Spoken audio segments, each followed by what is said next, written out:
The David Pakman Show at davidpakman.com.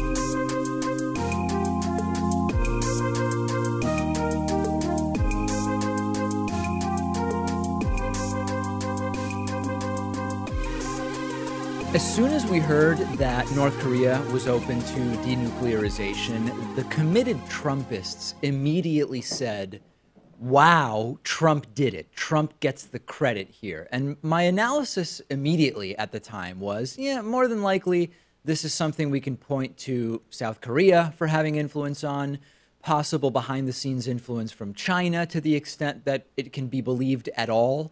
That North Korea is actually in good faith planning to denuclearize. And I also said that with North Korea, it's often in the wording and the semantics, and that something as seemingly straightforward as we're ready for the denuclearization of the Korean Peninsula could mean that North Korea is ready to stop pursuing nuclear weapons as soon as, for example, all American troops from the nuclear nation of the United States of America leave South Korea. So that was another factor. But in any case, what was clear was that Trump had at best some coincidental involvement in this development.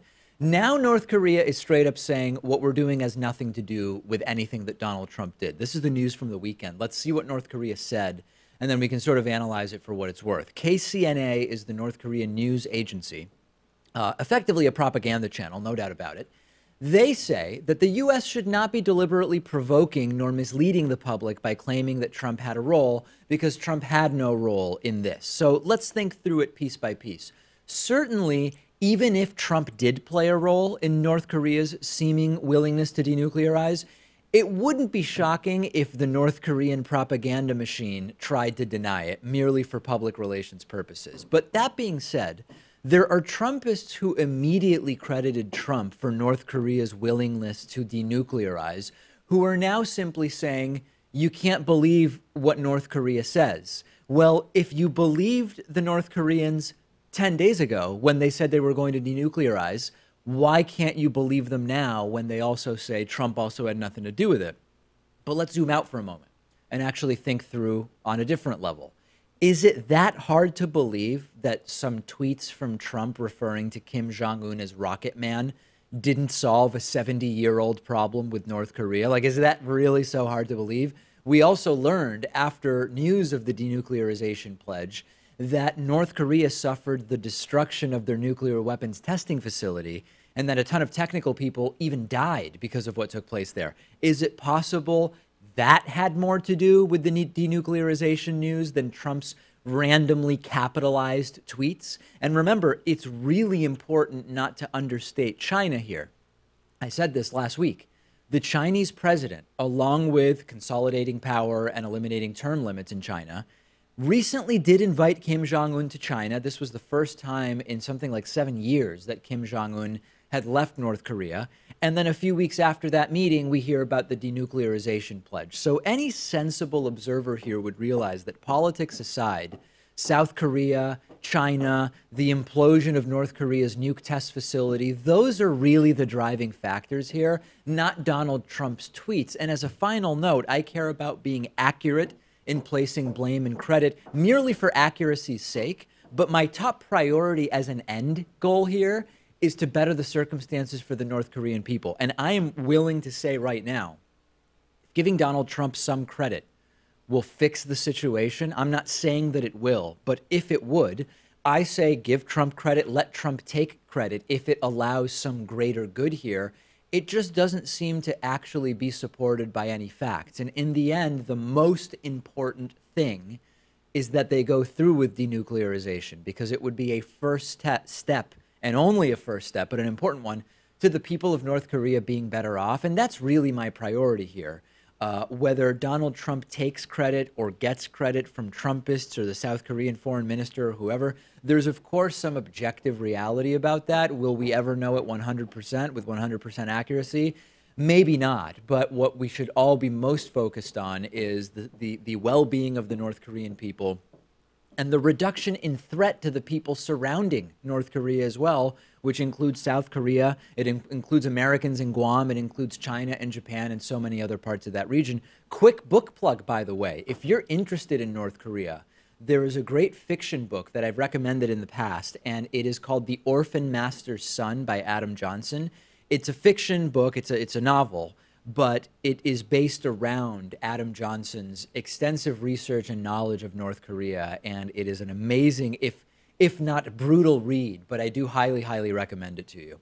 Okay, so if you watch or listen to our show, you probably already know that when I open a story by saying, hey, there was a rare moment of sanity on Fox News, it's almost always Shep Smith, and sometimes, like every once in a while, it'll be Chris Wallace. Today is the exception to that trend. Yes, Trump was called out for his lies. Yes, it was on Fox News. Yes, it was a male anchor, but it was not Shep Smith, and it was not Chris Wallace. It was actually Neil Cavuto. And the topic was the $130,000 in hush money, that repayment admission from Rudy Giuliani that we've talked about relating to Trump's repayment of that hush money. Neil Cavuto did a monologue and called what's going on out as lies, but he didn't actually use that word, right? But we could all sort of understand what he was saying. Cavuto made it very clear that the story is not making any sense. Trump denied any knowledge of it. Rudy Giuliani says Trump did pay back, but then sort of walks it back, which we'll talk about later. It's just not making any sense. Here is Neil Cavuto on Fox News pointing this out. President Trump is fond of calling out the media on fake news, but is he the one giving them very real ammunition?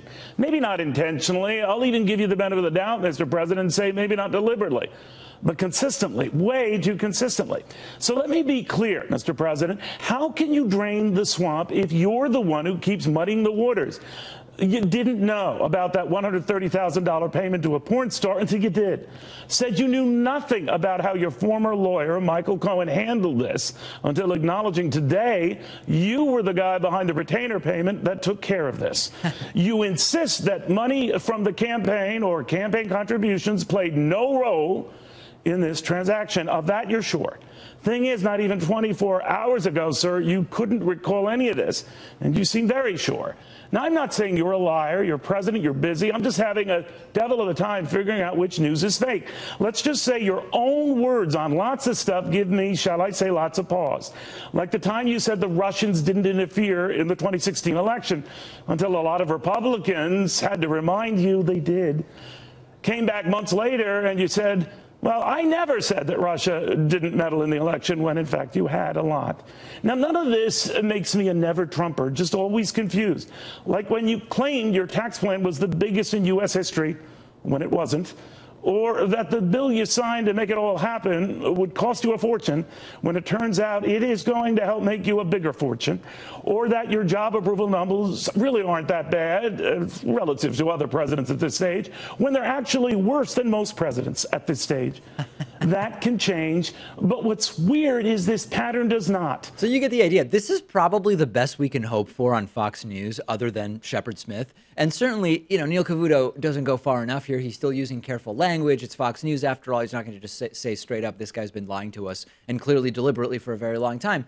But it still is a move in the direction of even Fox News getting to the end of what they're willing to tolerate from Trump. And then, of course, predictable, the Fox News audience crushing Cavuto for even meekly suggesting that maybe some of the things our revered Mr. President has said might not have been accurate. Fox News viewers have been tweeting just horrible things to Neil Cavuto, calling him a leftist liberal and a moron, saying they won't be watching his show anymore, enjoy your low ratings, he needs to be shipped out. And the next day, Cavuto had to do sort of a clarification. He spent 7.5 minutes reading angry tweets and responding to lots of them individually and sort of saying, hey, listen, I'm not a never-Trumper. Take a look.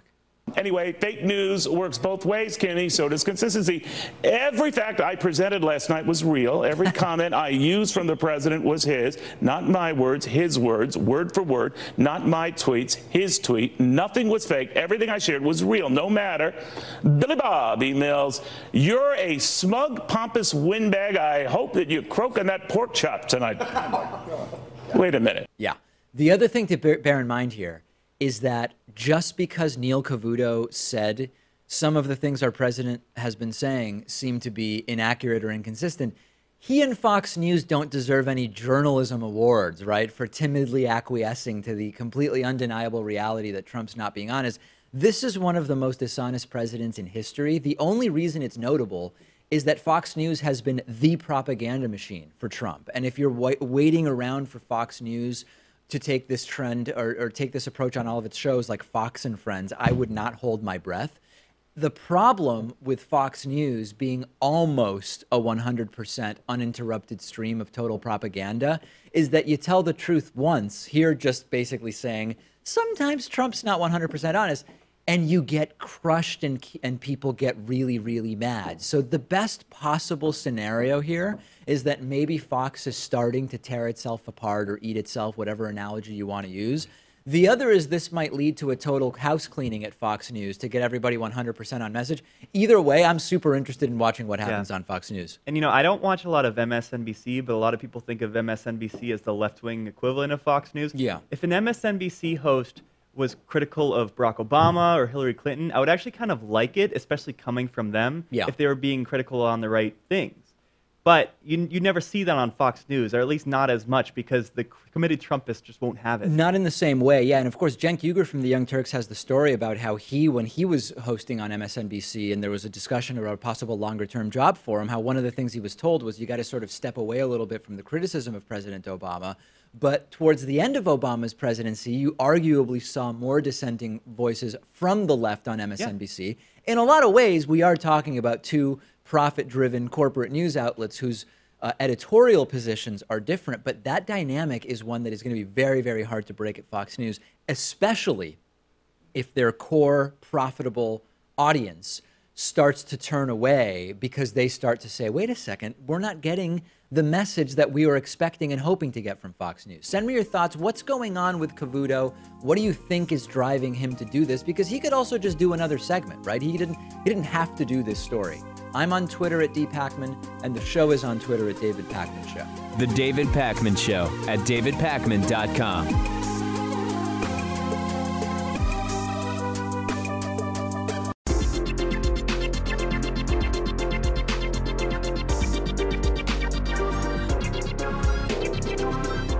The David Pakman Show at davidpakman.com.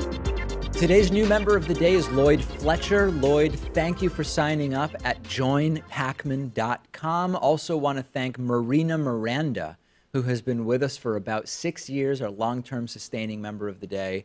Really appreciate it. Lloyd and Marina, you can join both of them and become a member at joinpakman.com. You'll get the commercial-free video and audio streams of the show, as well as the world-famous bonus show, and lots of other great stuff. And we've got a 40% off coupon code you can use if you like, which is VoteSoon18.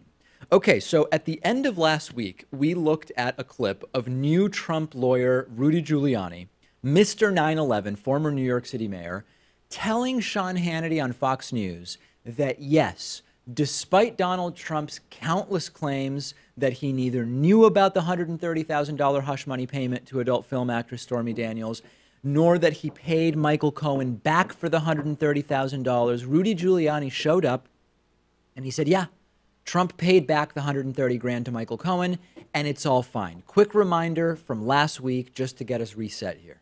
I was talking about the $130,000 payment, right, the settlement payment, which is a very regular thing for lawyers to do. The question there was, the only possible violation there would be, was it a campaign finance violation, which usually would result in a fine, by the way, not this big stormtroopers coming in and breaking down his apartment and breaking down his office. That was money that was paid by his lawyer, the way I would do, out of his law firm funds or whatever funds, doesn't matter. The president reimbursed that over a period of several months. He had said, I distinctly remember that he did it on his own. He did? Without asking. Look, I don't know. I haven't investigated that. No reason to dispute that. No reason to dispute his recollection. Right. I like Michael a lot. You like Michael a lot. On a long time. I feel very bad he's been victimized like this. The president feels even worse. Well, not that long after this interview, Donald Trump was asked about it, and he straight up told reporters that Rudy was going to get his facts straight soon. And the next day, Rudy Giuliani walked back the comment, sort of, but in a totally unintelligible way. And Rudy Giuliani's new position is outlined in a short written statement he put out, which we're going to put up on the screen for you. And the statement starts by saying this is intended to clarify the views I expressed over the past few days. The statement only makes them less clear. First, he says there is no campaign violation. The payment was made to resolve a personal and false allegation in order to protect the president's family. It would have been done in any event, whether he was a candidate or not. Hard to believe. Second, he says, my references to timing were not describing my understanding of the president's knowledge, but instead my understanding of these matters. Completely unintelligible statement. And number three, it is undisputed that the president's dismissal of former Director Comey was clearly within his Article 2 power. Recent revelations about former Director Comey further confirmed the wisdom of the president's decision, which was plainly in the best interest of our nation. So let's focus on that middle one, if we can put it back up for a moment. That middle one where Rudy Giuliani says, my references to timing were not describing my understanding of the president's knowledge, but instead my understanding of these matters. So it sounds like what he's kind of saying is, I don't even know. I mean, it's like, it's a statement insofar as I recognize all of those words as words that are part of the English language, and they seem to be arranged in the form of a sentence. I don't know what he was attempting to communicate. Basically saying what he said to Hannity was his interpretation, not what Trump believes to be the circumstances. I'm so confused. I'm starting to question if I'm the sane one reading that. I know what you mean, right? And it's like, do we believe that this is some incredible 4D chess move, right? Admitting to the payment and then kind of walking it back, but in a linguistically unintelligible way. Like, what chess game is that move a part of? And if it's simply to make Trump appear to be an unreliable witness, to mitigate future problems if he's eventually interviewed by Robert Mueller, doesn't seem like a good legal strategy. So I'm back to applying Trump's razor, right? I've mentioned this before. Occam's razor is a principle that basically suggests if you have two explanations for the same thing, the simpler one is usually better or more accurate, right? When you need to make more assumptions to have a coherent explanation, that's usually an inferior assumption. You go with an inferior explanation, you go with the simpler one. That's Occam's razor. Trump's razor is, if you have two competing explanations for an occurrence related to the Trump administration, the one that implies the stupidest behavior by Trump and his cronies is the one you go with. So here it's that the admission of the $130K payment and then the walk back is not like a carefully crafted thing to portray a particular impression. It's just that these people are incompetent. So Trump's razor, if applied here, would suggest that we go with incompetence. And the real explanation is more than likely Giuliani accidentally told the truth because he wasn't aware that he was supposed to be lying about everything like Trump does. And then Trump called him out or something like that. And big picture, I've mentioned the debate tactic called the Gish Gallop, where you just throw out a ton of overwhelming inaccuracies during a debate and then your opponent can't really refute them one by one. What Trump's team does is similar. It's called the fire hose of falsehoods. It's a Russian propaganda tactic. You just put out tons of conflicting statements with no regard for the truth, no consistency, just one statement after another. And then the public basically becomes conditioned to distrust, number one, any reporting about you, and number two, to not hold you accountable for lies. It has almost no downside. So whether it's calculated or not, this might actually work very, very much in Trump's favor. So then part two of the implosion of Donald Trump's lawyer, Rudy Giuliani, is after putting out that unintelligible statement I told you about earlier, where it sort of seemed like he was backtracking on some of the things he said about the $130,000 Stormy Daniels hush money repayment by Trump to Michael Cohen. Rudy Giuliani appeared on ABC's Sunday morning talk show this week, and he dismissed his own statements as mere rumors and then contradicted himself multiple times, right? I'm going to play this for you, and I want to prepare you. Because of the hyper-normalization, right, are becoming accustomed to realities that would have been inconceivable before the Trump era, the interview I'm about to play might not immediately strike you as the unhinged drivel that it is, but we have to contextualize it. I'm about to play a clip for you from an interview where the attorney charged with speaking to Robert Mueller on behalf of the President of the United States is being interviewed. This is not some lawyer that your landlord hires to evict a tenant, right? This is the former mayor of New York City, hired by the President of the United States to represent him in something that could conceivably expose alleged criminal activity by a sitting president. And this is how his lawyer represents him on national television. Take a look. But on the other day, you also told BuzzFeed, though, that at some point after the 2016 election, Michael Cohen had complained to some people that he hadn't been paid by Donald Trump. And that so then you said Cohen met with Trump and told him, and Giuliani said that we'll cover your expenses. They worked out this $35,000 a month retainer after that. So the president did know about this after the campaign. I can't say that. I mean, at some point, yes, but it could have been recently. It could have been a while back. Those are the facts that we're still working on, and that, you know, maybe in a little bit of dispute. This is more rumor than it is anything else. Well, that's what you said. You said that to BuzzFeed. That's the best. But Rudy Giuliani says these are mere rumors, and George Stephanopoulos points out, well, you're the source. Like, I'm quoting you here. If you're dismissing the Stormy Daniels hush money repayment in installments from Trump to Cohen as a rumor, that's a rumor you started. So how does Rudy Giuliani respond? This is his answer to that. But here's the well, yeah. I mean, that's one of the possibilities and one of the rumors. The reality is you stated it as fact. Well, maybe I did, but right now I'm at the point where I'm learning, and I can't prove that. I can just say it's rumor. I can prove it's rumor, but I can't prove it's fact. Yeah, we maybe can we prove will. It's rumor. That's right. He can prove it's a rumor of a fact, but he's not yet ready to prove the factual nature of the rumor of the fact, which, by the way, all came from him. Didn't Trump hire this guy? Like, wouldn't the first thing he would go to Trump and say is, well, give me the facts so that I don't end up spreading rumors on television, right? Like, is Trump admitting to paying Cohen back or not? And if you can't get the information from the guy who's just hired you, maybe this is not a guy you should be working for, right? And here it continues, and it only gets worse. But you've said as a matter of fact on Hannity and BuzzFeed. You talked to the Washington Post about it. I don't know. How do you separate fact and opinion? Well, when I state an opinion, I'll say this is my opinion, and when I state a fact, I'll say you said the president worked out a retainer agreement with Michael Cohen after the election in order to repay him for the settlement to Stormy Daniels. The second part of it, the last part of it, the retainer agreement was to repay expenses, which turns out to have included this one to the woman that you saw on Saturday Night Live last night, trying to make more money. And now our NDA with her seems to be irrelevant because she wants to break it up because she wants to make a lot more money than $130,000. I never thought $130,000. I know this sounds funny to people there at home. I never thought $130,000 was a real payment. It's a nuisance payment. When I settled this when it was real or a real possibility, it's a couple $1 million, not $130,000. Let's get back to the couple $1 million thing because that's stunning.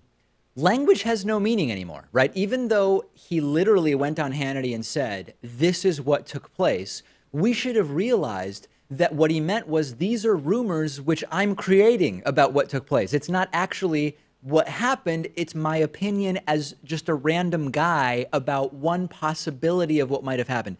It's Orwellian doublespeak at its finest. And then at the end, he throws that thing in where he says, listen, $130,000 isn't even really big enough to be a payoff for something serious anyway. This would have been, if I was involved in actually settling this, it would have been a couple $1 million. That's not a great thing to say. That's exactly what Stormy Daniels was saying during the 60 Minutes interview, which is she only agreed to accept $130,000 because she was being intimidated. But she actually would have wanted and potentially could have gotten more based on the damage that she could have done to Donald Trump before the campaign. It is a comedy of boneheaded stupidity. And then, of course, the final question is, well, why hasn't Trump been honest about all this? But people don't go away for $130,000 of a meritorious You did claim. call it a settlement payment. The president did make these payments to Michael Cohen over the course of 2017, according to you. Then why did, on April 5th, why did the president deny any knowledge of the payments when, in fact, he had made the payments? I don't know when the president learned about it. He could have learned about it after, or not connected the whole thing at that time. It was crazy. Trump was just so confused. He had no idea what was going on. This is gaslighting, folks, plain and simple, and it might be catalyzed by incompetence in the people surrounding Trump, but the impact is gaslighting, as I have been discussing, and this confuses the average person. Apparently, Trump was also confused because Trump lied because Rudy said Trump made the payment, but here's Rudy saying that the word of the payment was just a rumor that he started. It's not actually something that he's investigated. It makes no sense, and it makes such little sense that even Neil Cavuto, as I told you about earlier on the program, had to go out there and say, Mr. President, you're really not making any sense here. In academic circles, it's not really controversial to say that tax cuts for the rich don't trickle down to workers. You don't really see that as a controversial thing. I've talked about this hundreds of times on the show. I've explained the logic that tax cuts for the rich and corporations are not an incentive, big picture, to raise salaries or hire more people, because fundamentally, tax cuts for the rich and businesses make it cheaper to take profits. This came up, for example, in my interview with Dave Rubin a few months ago. Well, Republican Senator Marco Rubio was recently interviewed by The Economist, and he admitted the money's not trickling down to workers. He said during his interview, there is still a lot of thinking on the right that if big corporations are happy, they're going to take in the money they're saving, and they're going to take the money they're saving and reinvest it in American workers. In fact, they bought back shares. A few gave out bonuses. There's no evidence whatsoever that the money's been massively poured back into the American worker. There is nothing shocking or controversial here, right? But it's interesting that a Republican senator is willing to admit this, because this is the Republican policy and philosophy on taxes, period. But it's just Marco Rubio saying one thing. Maybe he's saying it because he's prepping for an upcoming election attempt and he wants to be able to slam Donald Trump. The real question is, why did Rubio vote for the tax plan if he didn't think that it would actually trickle down to workers? And is Rubio not willing to vote for Trump for re-election on this basis? And I would go even further. Democratic Congresswoman Nancy Pelosi has said the same thing, which is that the bonuses are crumbs and big picture, this is not actually good for workers. And even other Democrats in some cases have slammed Nancy Pelosi, but at least we have a Republican here willing to admit it. But just saying this to The Economist is pretty meaningless unless there's more behind it, right? And we shouldn't forget that even though Rubio is saying the bill hasn't done what we were told it would do, Rubio voted for the thing. So either Marco Rubio just learned that trickle-down supply-side economics don't work, or he knew it when he voted for the bill and chose to ignore that. But because we haven't talked about tax policy for a little bit, there's an additional layer to this that I think is useful, which is even if, and you're not going to hear this discussed by candidates, even if supply-side trickle-down economics somehow did get companies to reinvest in their businesses, do you know what they're going to reinvest in? It's not going to be raises for employees. It's going to be improving their automation technology. It's going to be making investments that allow them in the future to spend even less money and increase profits, right? One of the top ways that firms, that corporations compete is on price. One of the best ways to lower prices, now that outsourcing has already been done, is get rid of people altogether and go to machines, right? So if there's anything good that might come from Marco Rubio being honest about this, it's not that we can count on Rubio to be some kind of advocate for better tax policy. He's not going to do that. It's that it might trigger a conversation about the overriding issues around tax policy in the economy, which is even if trickle-down works, which it doesn't, it's going to trickle down and be used to reinvest in automation technology, killing even more jobs like we're seeing at Carrier. I remember Rubio was one of the holdouts on the tax bill when it was being debated because he wanted to expand the child tax credit. Yes. And I think he could have done a lot more, especially if he was trying to stick to a principle there, because it barely passed the Senate. If he wanted to hold out for more, something like this, he could have. He could have. There's just no indication that he actually doesn't want to vote for it because of the trickle-down stuff. Like, he wanted the child tax credit, which is fine, right? It's a worthy cause. There's no indication he's actually unwilling to participate in the voodoo economics of the Republican right at this point. But hey, listen, if it triggers a broader conversation that's useful, it's a good thing. But if you're waiting around for Marco Rubio, the progressive tax advocate, it's not going to be Marco Rubio, that's for sure. Let's take a quick break. Back with David Weintraub after this. The David Pakman Show at davidpakman.com.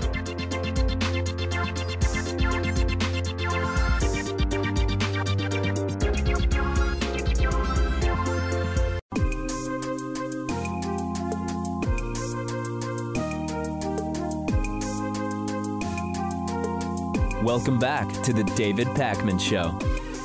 It's great to be joined today by David Weintraub, who is professor of astronomy at Vanderbilt University, also author of the just-released book, Life on Mars, What to Know Before We Go. I've been following Mars for a long time, not literally in orbit, but the attempts to get humans to Mars, possibly do some missions to Mars, and everything that's being discussed by both government and private industry around the world. And I'm curious what you see as sort of the reason to go to Mars. If there is one overarching reason, is it the possibility of life there? Is it what we might learn about subsequent space travel technology? What would you sort of assess as the real attraction of going to Mars? I think that actually depends on who you're talking to. If you're talking to a planetary astronomer, I think the attraction is to discover whether there's life on Mars already, whether Martians already are there. If you're talking to most people who are supporting the space program, I think people want to colonize Mars. I think people see Mars as it's there, we should do it. Sort of like climbing Mount Everest. Why do you do it? Because you can. We have the technology, or are very close to having the technology, to be able to get humans to Mars. So why not go? I think it's just because it's there and we can do it. Is the academic community worried about how there seems to be increasingly a sort of manifest destiny type interest in Mars and business interest? Like, is that of concern within the academic community? Outside of my office, I'm not convinced it is yet. Huh. Of concern to me, I represent one person in the academic community. I don't know if there is a building sentiment within the planetary astronomy community that thinks the same as me.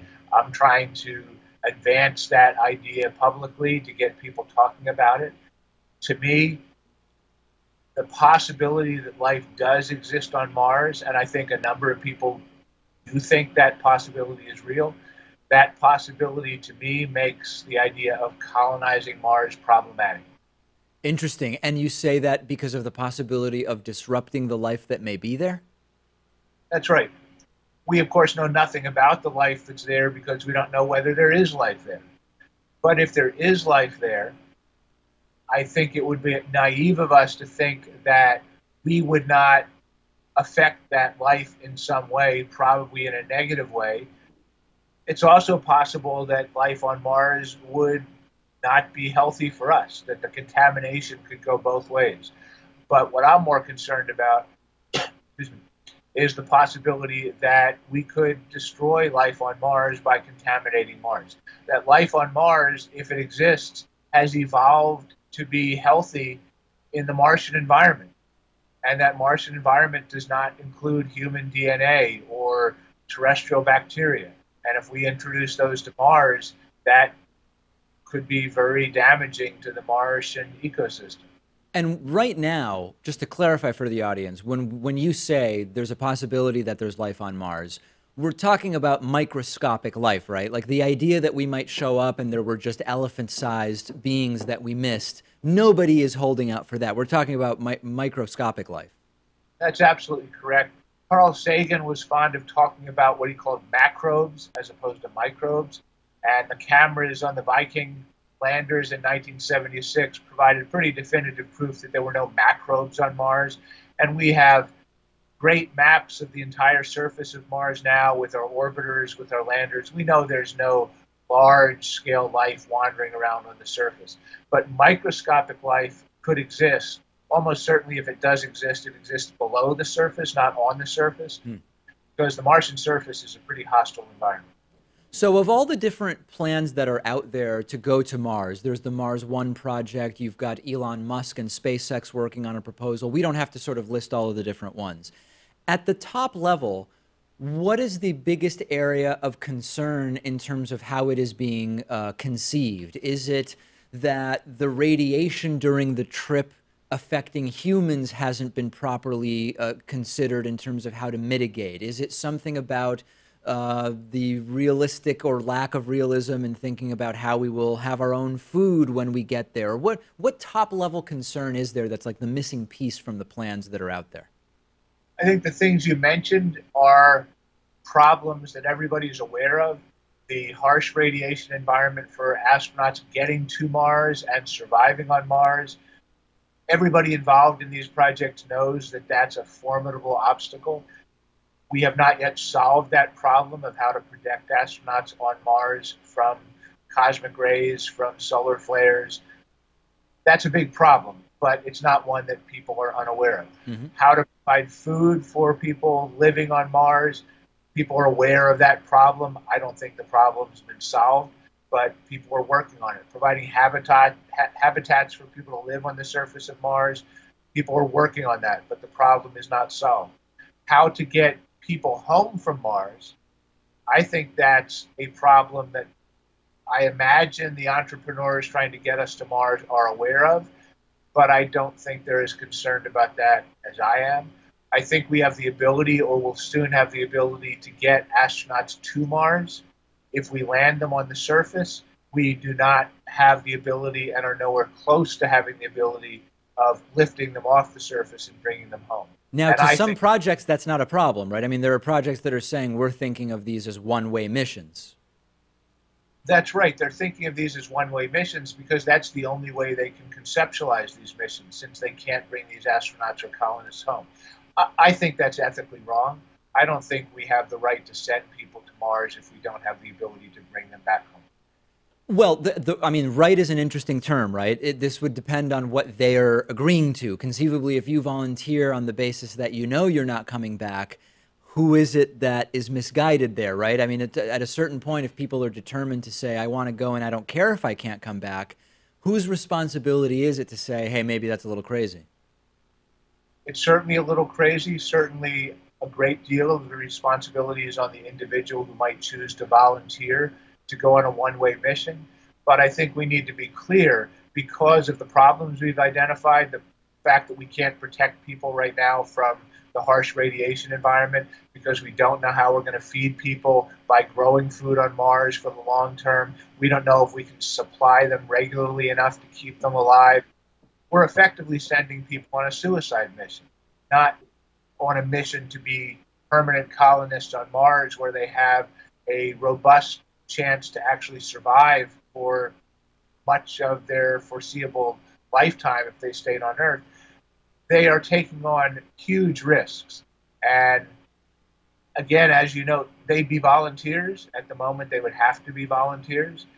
But do they really understand the risks they're taking, the possibility that their time as a colonist on Mars might be very, very short?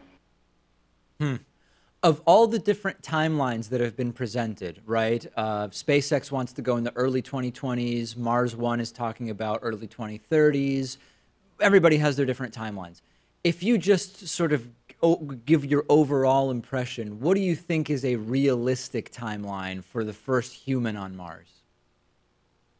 I think Elon Musk has met every deadline he's set for himself. So I fully expect that his BFR rocket will be ready to go in a couple of years, and that it will be capable of taking humans to Mars by 2024, which is what he plans on. I think he is very likely to be able to get humans to Mars by the mid-2020s. When you think about the problem that you point out, that right now, someone going on a one-way mission, whether it is in 2024, whenever it is a sort of suicide mission, although certainly any one-way trip anywhere is sort of a suicide mission, and that if you don't come back from that place, you will eventually die there, right? But understanding sort of the scope of and urgency of what you're saying, what would be the way that it could be done such that that's not the case for the first people to go? Is it sending supply craft ahead of time, as well as robotic machinery that can start to develop the environment where humans would eventually live upon arrival? Like, how do you fix that issue? Those are good questions. I would imagine, again, those involved are thinking hard about this. We can send unmanned delivery capsules, send hundreds of them, for example, with food, with supplies, with shelters, if in fact we can build the shelters that would work. We can continue to send unmanned supply ships to continue to keep them well supplied if we have the financial wherewithal to do that. Each of these missions is very expensive. I haven't tried to price out how often we need to send a resupply mission to keep a handful of colonists alive. But I think the price is astronomical. This is what we're dealing with. But I think in principle, we could send lots of supply ships ahead of time, lots of machinery ahead of time. If we think the people need to live underground rather than on the surface, we could send some kind of drilling machinery ahead of time that robotically could carve out a cave in which they could live. All of that could be done long before the actual humans go, but not if we're trying to go in 2024. If we're trying to go in 2024, most of those supplies, most of those machines will not have been built or developed yet, let alone sent to Mars. The book is Life on Mars, What to Know Before We Go. We've been speaking with the book's author, Professor of Astronomy at Vanderbilt University, David Weintraub. David, thank you so much for talking to us today. Pleasure to join you. Thank you. The David Pakman Show at davidpakman.com.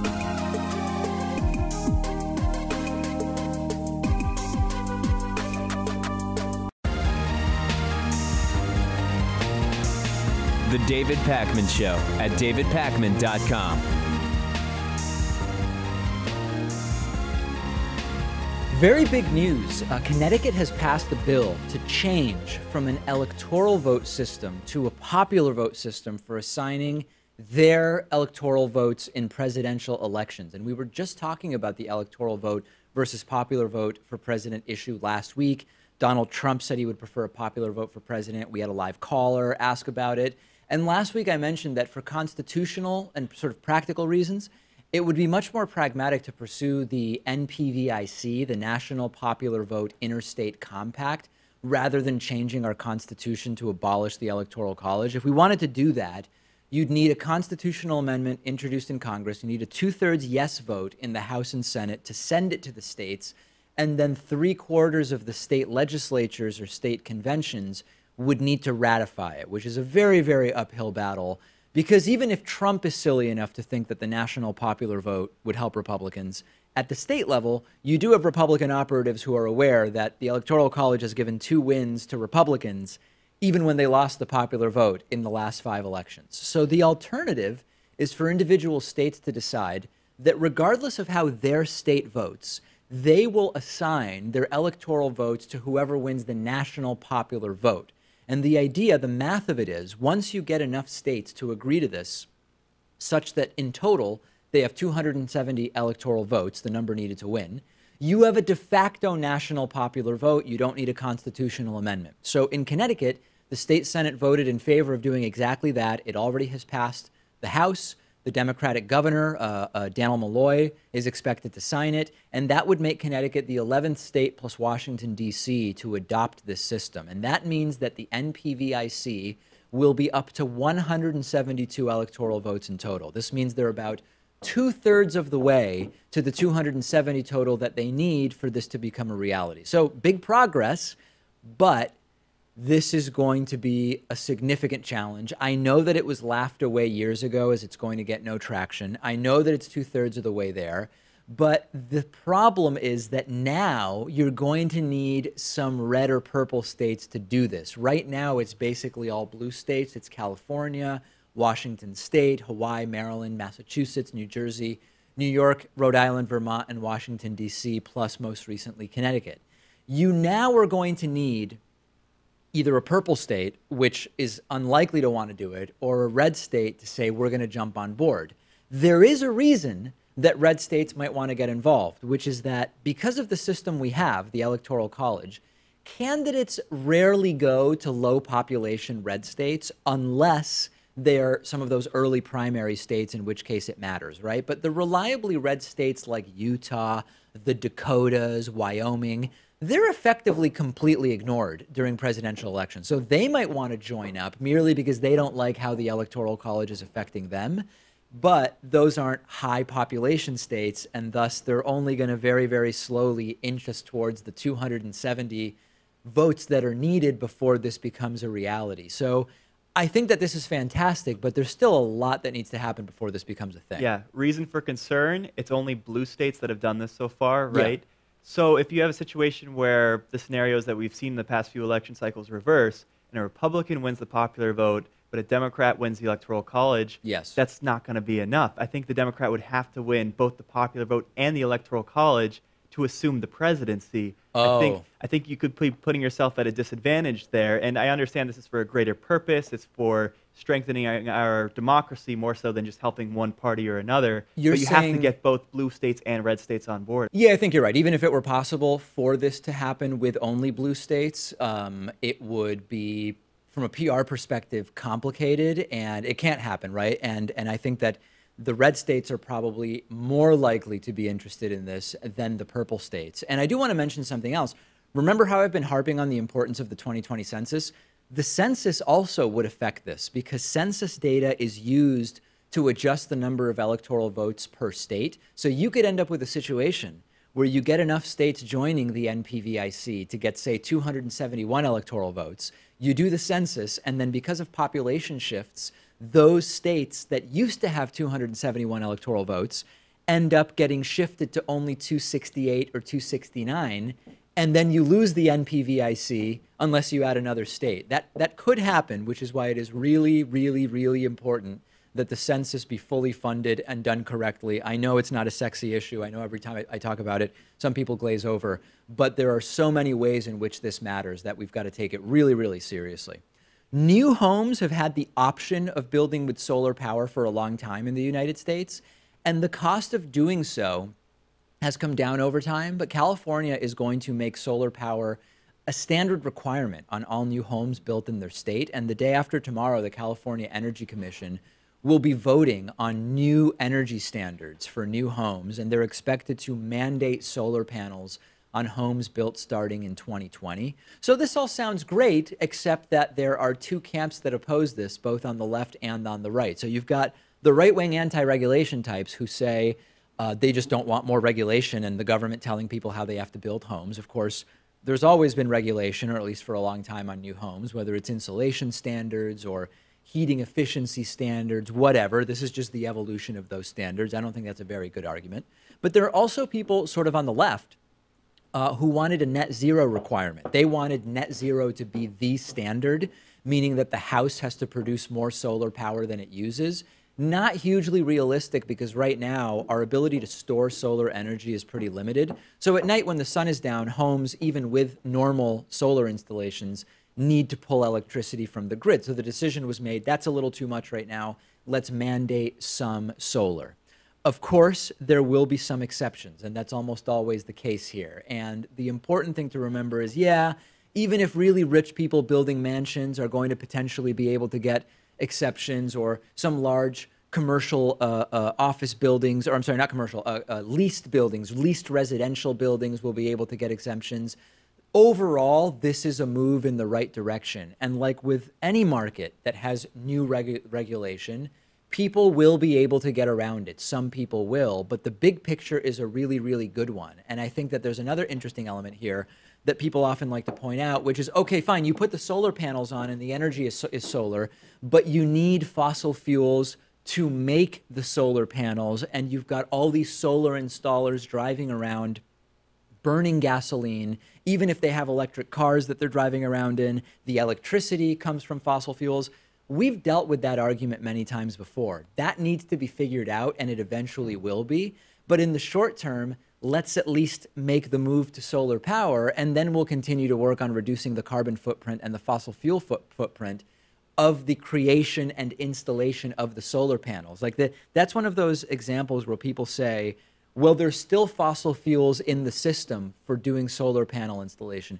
Yes, there is, but you're taking a step up the chain towards renewability and sustainability. That argument was made on the show 10 years ago. It made no sense then, and it makes no sense now. The real concern I have is that real estate prices are so out of control in California, especially in the area in and around San Francisco, Los Angeles as well, that anything you do that will initially make it more expensive to build a house is going to make real estate even more expensive. And I don't actually have the answer to that. Even though in the long term, having solar saves you money on heating, anything that's going to push prices up in California even further is something I would be very, very concerned about. And I've not yet heard a good explanation as to why I shouldn't worry about that. If you have an answer, let me know. We've got a great bonus show for you today. I don't have time to tell you what's on it. I don't have time to play a voicemail for you. But the bonus show will be great today, and I hope you'll join me then.